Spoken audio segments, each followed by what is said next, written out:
Итак, что мы, мусульмане, должны делать, чтобы помочь Палестине?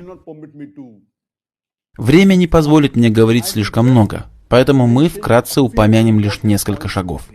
Итак, я бы хотел упомянуть около 10 шагов, которые мусульмане должны предпринять, чтобы помочь Палестине. Из них первые 7 любой мусульманин может и должен совершить. А что касается оставшихся, то для большинства мусульман это может быть невозможным. Однако те, кому Аллах даровал возможности и силы, могут это сделать. Первый шаг.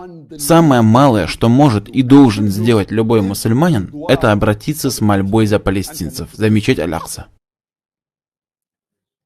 Я считаю, что это обязанность каждого мусульманина – молиться за наших палестинских братьев и сестер. Мы должны молить Аллаха, даровать им безопасность, даровать им победу. Мы должны молить Аллаха, даровать им терпение, чтобы тем палестинцам, которые стали мучениками, Аллах даровал высшие степени в раю. И вот что я предлагаю. Наилучшее время для мольбы для наших палестинских братьев и сестер – это молитва тахаджуд. Если вы, находясь в земном поклоне молитвы тахаджуд, сделаете дуа за наших палестинских братьев и сестер, то это будет наилучшее время для молитвы. Те мусульмане, которые регулярно встают на тахаджуд, должны продолжать это делать и просить Аллаха за палестинцев. А для тех, кто не привыкли просыпаться на тахаджуд, пусть это будет побуждением. Просыпайтесь в последнюю треть ночи и совершайте тахаджуд. И во время тахаджуда, находясь в земном поклоне, просите Аллаха даровать палестинцам безопасность, даровать им терпение, даровать им победу, а также даровать рай тем, кто пали смертью мучеников. Кто знает, возможно, благодаря этому вы привыкнете просыпаться на тахаджуд каждую ночь. И, возможно, именно ваша мольба станет причиной облегчения для многострадального палестинского народа.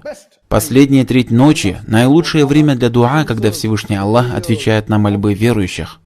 И Он как бы говорит: кто станет обращаться ко мне с мольбами, чтобы я ответил ему? Кто станет просить меня о чем-нибудь, чтобы я даровал ему это? Итак, самое малое, что мусульмане могут сделать, это мольба за наших братьев и сестер в Палестине. Второй шаг. Посредством социальных сетей мы должны рассказывать и писать о том, что происходит в Палестине, о зверствах, совершаемых израильскими властями по отношению к палестинцам, о грубейших нарушениях прав человека, об игнорировании международных резолюций. Мы должны использовать все имеющиеся социальные сети, будь это Facebook, Instagram, YouTube, Twitter, WhatsApp, чтобы мир узнал о зверствах израильских властей и военных по отношению к мирным палестинцам. Третий шаг. Мы должны распространять литературу, будь это буклеты, брошюры, книги, электронные книги, о ситуации в Палестине. Опять же, чтобы как можно больше людей узнало, что происходит в Палестине. Четвертый шаг. Мы должны расклеивать плакаты на зданиях, на автобусах, на других всевозможных площадках. Опять же, чтобы люди, живущие в наших странах, в наших городах и селах, узнавали о том ужасном положении, в котором оказались наши братья и сестры в Палестине, и о преступлениях израильского сионистского режима. Пятый шаг. По всему миру мусульмане должны организовывать мирные протесты. Но при этом очень важно, чтобы эти протесты были согласованы с властями той страны, в которой вы живете. Необходимо добиться разрешения на проведение митингов, и нужно строго соблюдать закон и правопорядок. Шестой шаг. Мусульмане по всему миру должны бойкотировать все израильские товары. Мы должны прекратить употреблять и покупать любые израильские товары и продукты. Нас 25% от всего населения мира. И если мы будем бойкотировать 100% израильских товаров, то, несомненно, это станет большим ударом и хорошим уроком для них. Седьмой шаг. Мы должны оказывать финансовую помощь палестинцам по мере наших возможностей. Как я уже много раз говорил, когда вы оказываете финансовую помощь, Пусть это будет определенный процент вашего месячного дохода, 10, 20, 30%, сколько вы можете, для помощи нашим палестинским братьям и сестрам. Эти деньги пойдут на строительство больниц, на строительство школ, домов, возможно, на раздачу еды и на другие необходимые цели. Мы должны жертвовать столько, сколько можем. И всегда помните, что Всевышний Аллах смотрит не на количество вашей милостыни, а на то, каков это процент от удела, которым наделил вас Аллах. Например, если человек зарабатывает $1000 в месяц, и из этих денег он жертвует $100, то он получит больше вознаграждения, чем тот, кто заработал $1 миллиард и пожертвовал только $1 миллион. Поскольку $1 миллион из $1 миллиарда это 0,1%, в то время как $100 из $1000 это целых 10%. Поэтому человек, который зарабатывает около $1000 и при этом жертвует $100, получит в 100 раз больше награды, чем тот, кто заработал $1 миллиард и пожертвовал только $1 миллион. Другими словами, Аллах смотрит на то, какую долю из своего имущества вы расходуете, а не на количество. Поэтому давайте пообещаем себе, что мы будем отдавать некоторую часть нашего дохода на пути Аллаха. И из этой суммы мы будем выделять долю для палестинцев. Следующий шаг. Что касается первых 7 шагов, то каждый мусульманин может и должен их совершать. И это самая малость, что мы можем сделать для наших братьев и сестер в Палестине. Что касается оставшихся шагов, то некоторые мусульмане могут их предпринять, а некоторые нет. В зависимости от того, кому Аллах даровал возможности. Все те, у кого есть контакты или влияние в популярных медиаресурсах, должны использовать этот шанс и рассказывать о положении палестинцев в популярных медиаресурсах. Например, мы владеем каналом Peace TV. И сегодня эта программа идет в прямом эфире на канале Peace TV. По милости Аллаха, аудитория канала увеличилась до 200 тысяч зрителей. И я уверен, что в данный момент нас смотрят десятки миллионов людей. Они смотрят прямую трансляцию в Фейсбуке, в Ютубе и на других медиаплощадках.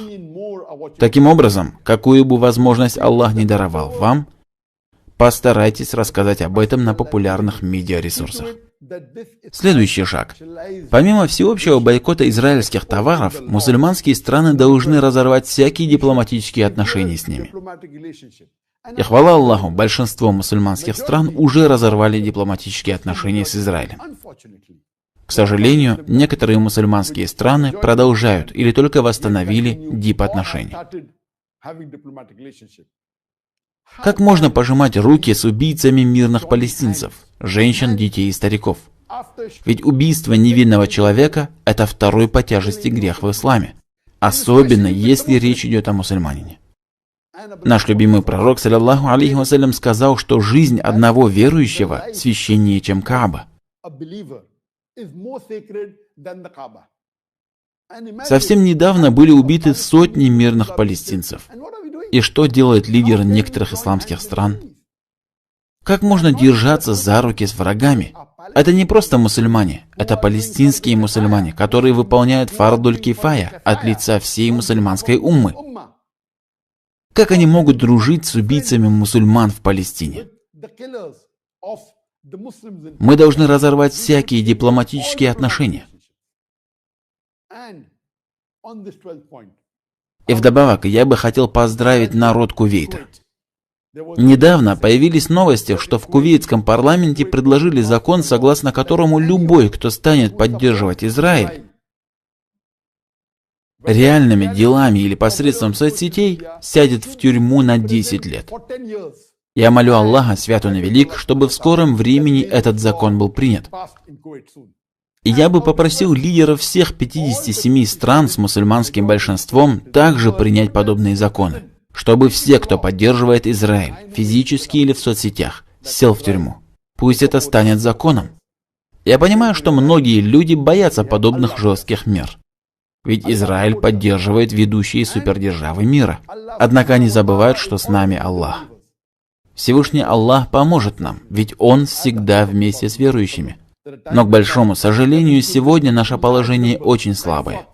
Пророк, саллаллаху алейхи вассалям, сказал, что наступят времена, когда мусульман будет огромное количество. Однако они будут подобны морской пене, то есть они будут очень слабы и беспомощны. Следующий шаг. Все мусульмане мира должны объединиться.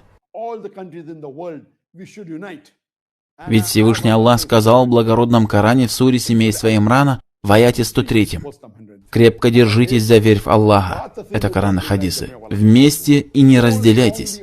Мы, мусульмане, наконец должны объединиться. Самый главный фактор объединения – это благородный Коран и достоверные хадисы. И есть еще один очень важный фактор, способствующий объединению мусульман. Независимо от того, к какому мазхабу вы принадлежите, неважно в какой стране вы живете. Это палестинский вопрос.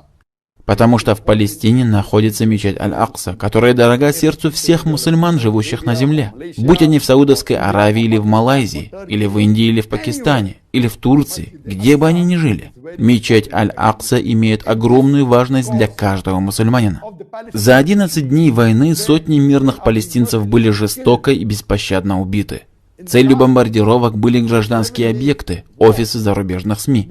Более 250 палестинцев потеряли свои жизни, из которых 66 были детьми. И как отреагировал мир?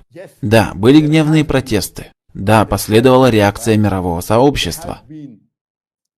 Но я считаю, что реакция должна быть более сильной. Да, приятно наблюдать за тем, как в Малайзии, например, главные здания столицы и других городов были освещены в цвета палестинского флага в знак солидарности с палестинским народом. Подобные акции проходили в Индонезии, Турции и в других странах. Однако наши действия будут по-настоящему эффективными только в том случае, если мы объединимся. Если все мусульманские страны объединятся и станут на защиту наших палестинских братьев и сестер. И мы молимся за них. Иншаллах, мы станем более эффективными. Как бы там ни было, Всевышний Аллах испытывает нас. Он не нуждается в нас, поскольку Он самодостаточный. Аллах обещает нам в Коране, что Он непременно покарает беззаконников. Также Аллах говорит, что Он всего лишь дает им отсрочку. Аллах не нуждается в нас с вами. Это мы нуждаемся в Его помощи. Так почему же мы не станем подобны одному телу, как описал нас пророк, саллаллаху алейхи вассалям? Если что-то произойдет с одной частью, все тело мучается от жара и лихорадки. Поэтому я прошу своих братьев и сестер по всему миру претворять в жизнь те несколько шагов, о которых мы сказали. Еще раз прошу Аллаха защитить наших палестинских братьев и сестер, даровать им терпение, даровать им победу и даровать высшие сады Фирдауса всем, кто пал мученической смертью.